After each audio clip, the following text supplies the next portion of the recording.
Bismillahirrahmanirrahim. Chairman واپڈا آپ کو اور آپ کی ساری ٹیم کو میں ایک تو آج مبارک دیتا ہوں. یہ جو گرین یورو بانڈ آپ نے جو لانچ کیا اور جس کی وجہ سے $500 ملین کا آپ کو وہ قرضہ ملا اور بڑے اچھے ریٹس پہ، کنسیڈرنگ کہ ایک پرائیویٹ اینٹی نے، ایک گورنمنٹ نہیں بلکہ گورنمنٹ کی ایک انسٹیٹیوشن نے یہ قرضہ لیا، تو یہ بہت آپ کو مبارک ہو. دوسری میں مبارک آپ کو دینا چاہتا ہوں کہ یہ جو آپ نے جس تیزی سے ڈیمز کے اوپر پروگریس کیا ہے.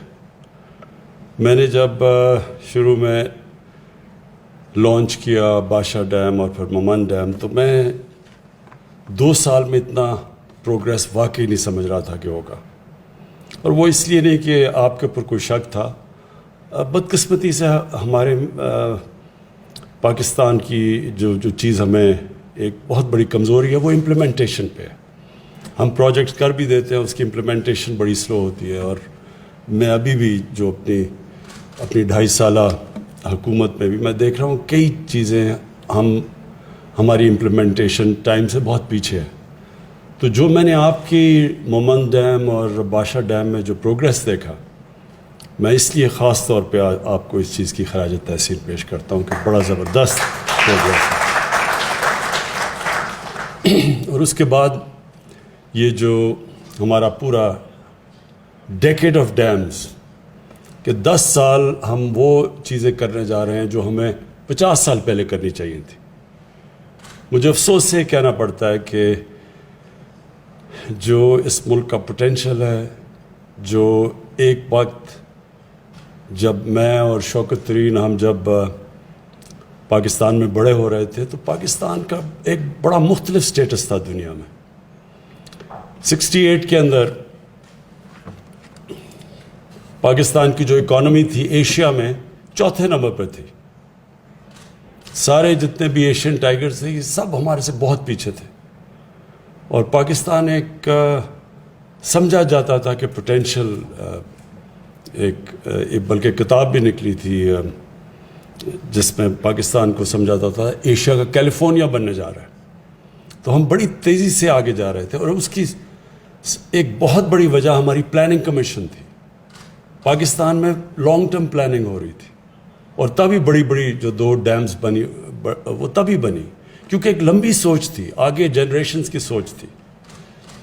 اور وہ جو لانگ ٹرم پلاننگ تھی جو اصل بنیاد رکھتی ہے ایک عظیم قوم کی.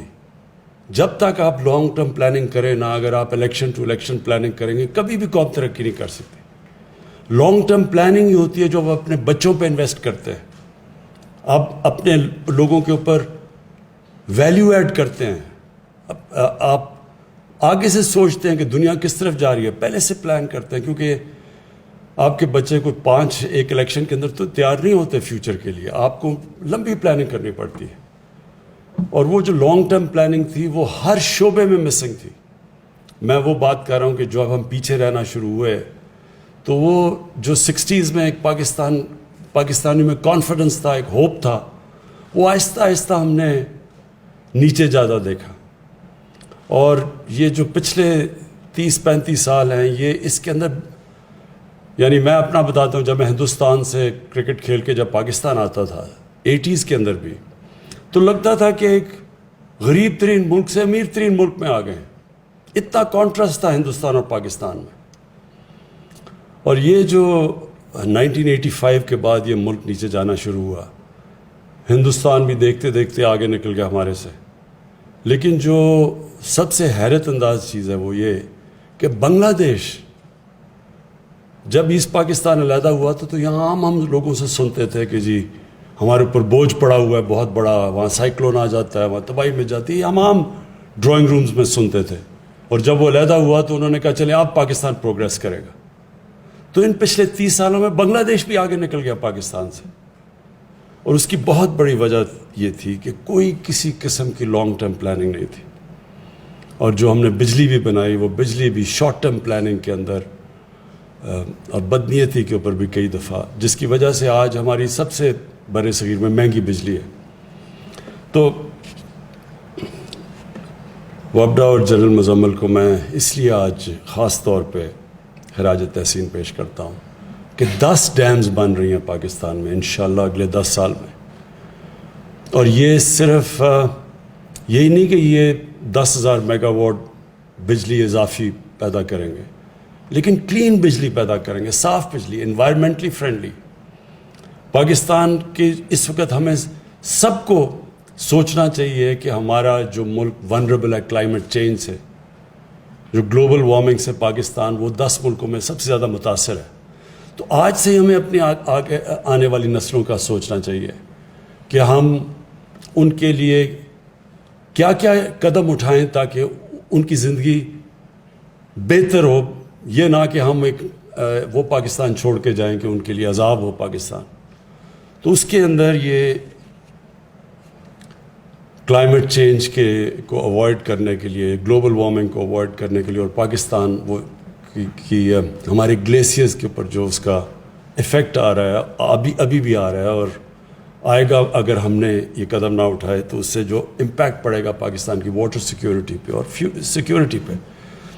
تو اس کے لیے ایک تو یہ کلین انرجی جو یہ ڈیم سے ملے گی 10,000 میگا واٹ، اس کے علاوہ بھی پاکستان میں بہت پوٹینشیل ہے ہائیڈرو الیکٹریسٹی کا. لیکن دوسرا یہ جو ہم نے بڑا ایمبیشس ٹارگیٹ ہے 10 ارب درخت لگانے کا. 1 ارب درخت ہم نے پختونخوا میں لگا دیے تھے 5 سالوں میں. پھر اب جو 2018 میں ہم نے بڑا ambitious programme 10 billion tree tsunami کا کیا تھا، ابھی 1 ارب درخت پورے لگائے ہیں 2018 سے اب تک، جو کہ ابھی کمپلیٹ کیا ہم نے پچھلے دنوں میں. اور انشاءاللہ اب نرسریز کریٹ ہو گئی ہیں جس سے ہمیں اعتماد ہے کہ ہم 2023 تک ہم اس ملک میں 10 ارب درخت لگائیں گے، جو کہ بہت امپیکٹ ڈالے گا ہر طرح.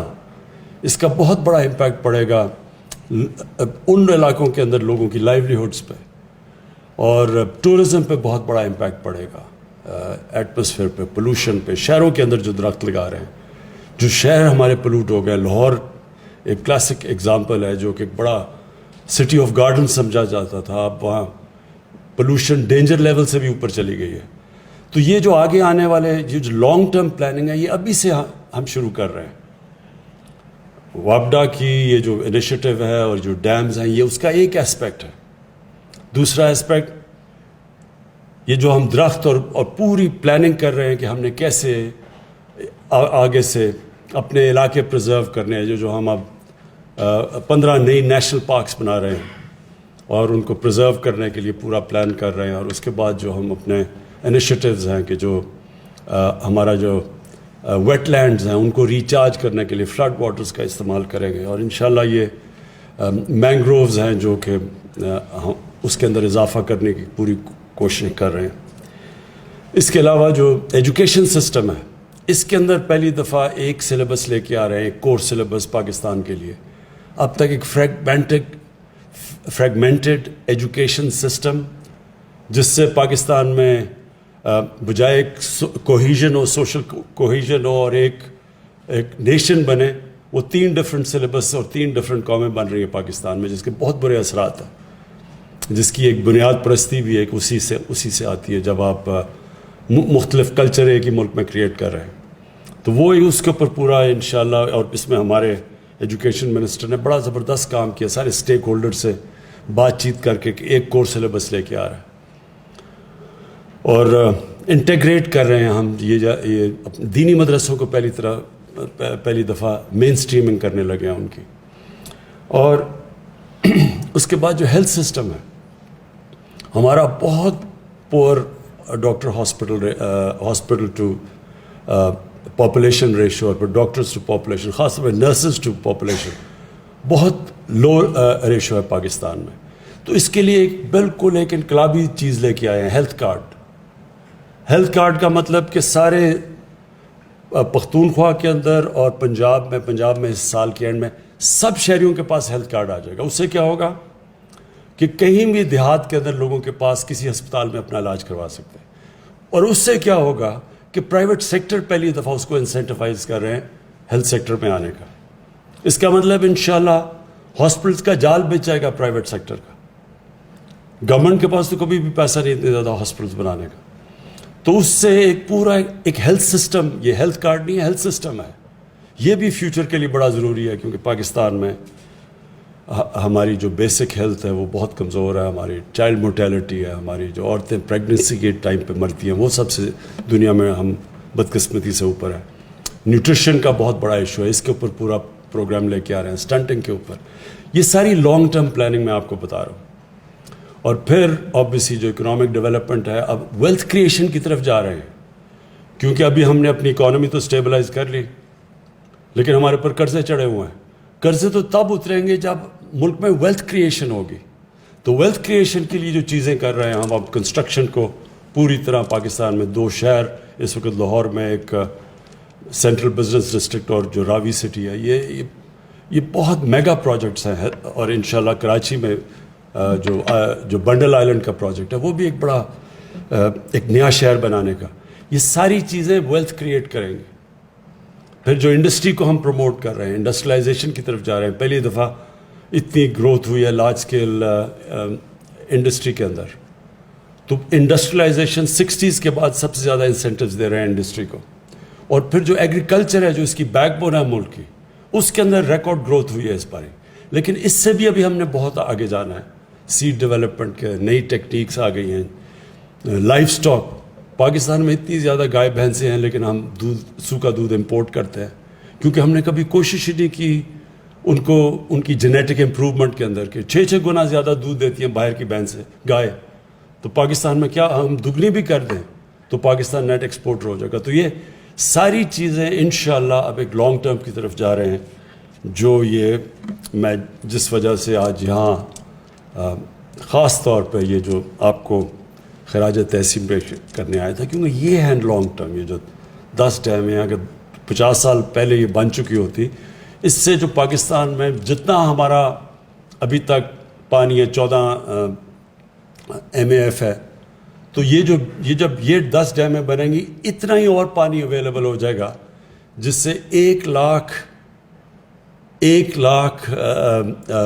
ایکڑ زمین ایریگیٹ ہو سکے گی مزید. اور اس کی ہمیں ضرورت ہے، کیونکہ ہماری آبادی بڑھ رہی ہے، ہمیں اور زیادہ پیداوار کی ضرورت ہے. تو اس سے 1 لاکھ ایکڑ زمین جب اس سے ایریگیٹ ہوگی، یہ جو ایکسٹرا تقریباً 12 MAF ہم ان ڈیمز کی وجہ سے پانی سیو کریں گے، تو اس سے بھی انشاءاللہ پاکستان کے اندر ایک اپنی فیوچر کو ہم پروٹیکٹ کریں گے. یہ ہماری فوڈ سیکیورٹی بھی ہے، نیشنل سیکیورٹی بھی ہے. تو پھر سے آپ کو اور آپ کی ٹیم کو خراج تحسین پیش کرتا ہوں.